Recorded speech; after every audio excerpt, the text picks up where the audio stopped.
Hi everyone, so today I'm going to show you how you can make your own chalk at home. You're going to need some bowls for mixing, some corn flour, some food colouring, some old toilet rolls, sellotape and some baking paper.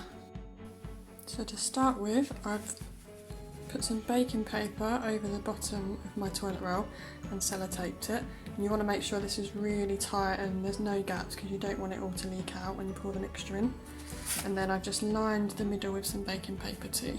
So I've got a half cup of corn flour here, and I'm just going to add my water slowly, give it a mix. So you want quite a smooth but thick consistency.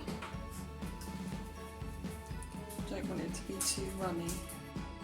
If you find that it gets too runny, you can always add a bit more corn flour to thicken it up again.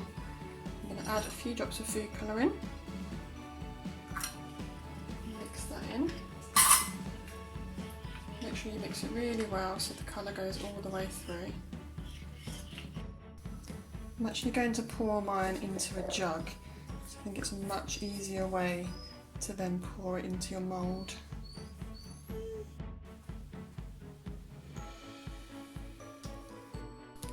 So I've taped over the top of my mould, and I also had to add a bit more baking paper to the bottom because when I poured it in it started leaking out.